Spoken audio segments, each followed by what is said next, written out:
There are children being loud outside, so what better time to do a ZPACK episode? So yeah, if you don't know, actually you don't know, but this level I did the entire level, and then I realized that I didn't have fraps set to record microphones, so it just recorded the in-game sound, and thus we have a whole lot of silence. Although, I'm not really surprised, because I would be that smart. Anyways, from now on, I'm going to be uploading these in parts, not like one. I'm going to do like one map per video because 2 maps is far too big and far too long. And by that I mean, well, not really. I mean, but still, it's easier on everybody if I just upload them in parts. So, anyways, I'm like, yeah, there's a big gaping hole in the floor. There's stuff going to be coming out of it soon. I'm going to wait for it so it doesn't creep up behind us and try to kill us in the future. And here you can see them and hear them. They are 2 cacodemons. And they are annoying, and you want to kill them because they're going to kill you if you don't. It's pretty common sense, I think. But whatever, we shall kill them and then go on to this door where there are things inside. Various things that you can collect. Collect them all and send them in via post, and you can possibly get some sort of prize.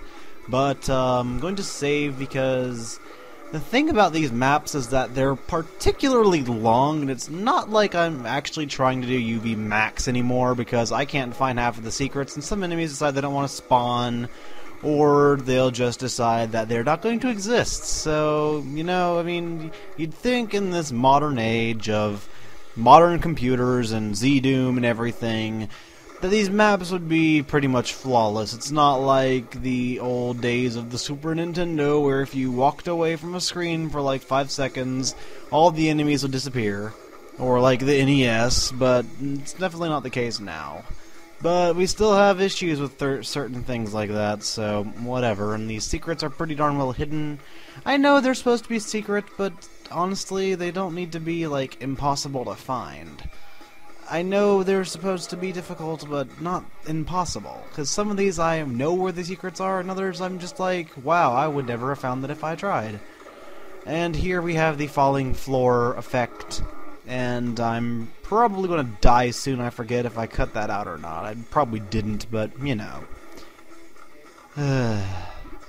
It's annoying at times, but hey, I'm the one that said I should play this, so whatever.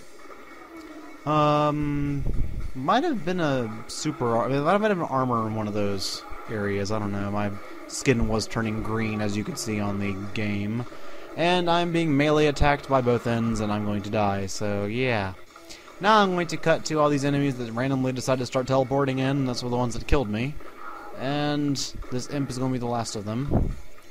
And no, there was just a flame there. Never mind. I'm being stupid. And we have this annoying little pain elemental that's just going to come out of nowhere and start attacking you with lost souls, because if they were lost souls, it would make a whole lot of sense. And then I decided to notice that my limit pain elemental's lost souls was off, so I turned it on, because you don't want to have a ton of pain elementals releasing lost souls into the world, because cheap, very cheap. I don't understand why anybody would want to remove that limitation, because we all know how amazing Lost Souls are and how unbroken they are, and how much of just an overall fair and fun enemy they are. So, up here we have a difficult to make jump, because it's just not something that you're used to doing in the Doom engine, but there's no other way to get it, so you have to jump up there to get it, which is why jumping should be used in all these levels. I don't understand why some people play through these levels without jumps on, then they can't complete the level because they had to turn them on, or like, you know, set a key for them. But, here's where the pain elemental came from, and there's a preview of the next area that we're going to. Tried to go in the warp panel, not going to work, because we all know that enemies can teleport in, but you can't. So I'm going to save right before here, because there's a room full of death, and we must be able to avoid it, because if you can avoid death, then you can avoid anything. Probably some saying somewhere in there, but hey, I'm not here to be philosophical. I'm just here to try and kill guys that are trying to kill me, and for the most part, they're succeeding. Anyways, there's a super shotgun guy right there, and as you can see, super shotgun guys do a lot of damage, which are cheap. Very cheap. And thus I decided to cut to the point where I've already killed everything, because I don't want to make you sit through everything. Now then, after we kill this goat dude off, I don't know what they're called, but you'll notice there's a soul sphere behind there, but we're going to need it, and I was thinking that didn't look right at first, but turns out it's supposed to look like that. But yeah, there's that, the lost soul sphere, yes, it's lost, you must find it. Now, there's a boss fight, quote-unquote, coming up, and it's kind of cheap, not really fun, but whatever, they decided to keep it in here, so I had to play it. Also, I think it would have been cool if they put, like, some little statues inside of those test tube thingies, not test tubes, like little glass window things, but they didn't.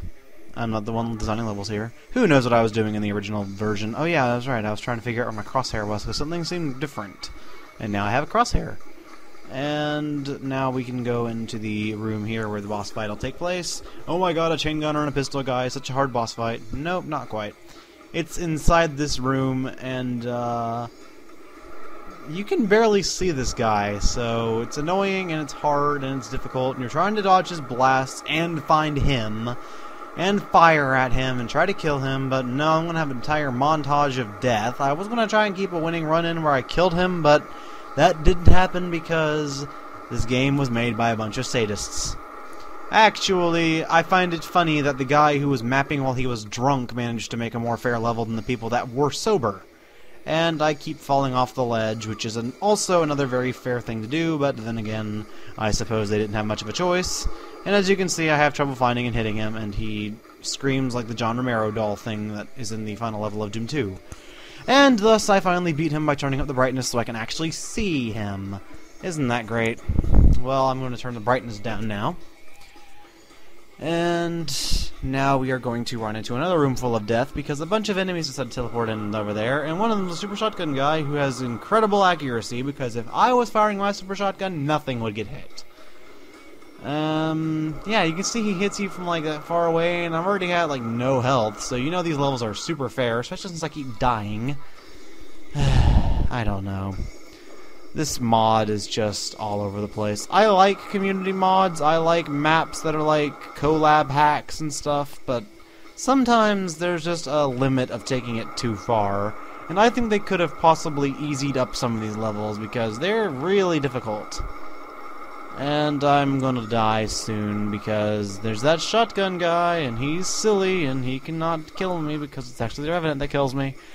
Yeah, I don't like this part of the level at all. I mean, they don't even give you any way to heal yourself before you get back in that room where the soul sphere is, but hey, I didn't design this map. Maybe it was really easy for the guy who designed it and the people that were testing it. I don't know. Also, the Marine guys are not supposed to be able to shoot you while you're shooting them. It's kind of what the Marine guy is based on. He has a pain chance that makes it so he can't attack if he's being attacked, and I want to keep dying because I have to. I have to look professional here, so if I keep dying, then people will think I'm good at the game.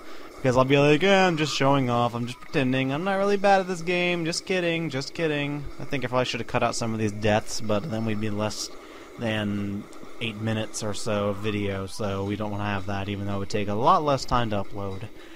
But hey, I'm actually getting a ZPACK up, can you believe that? I'm surprised and shocked, it's been I don't know how many months, and I'm gonna die again.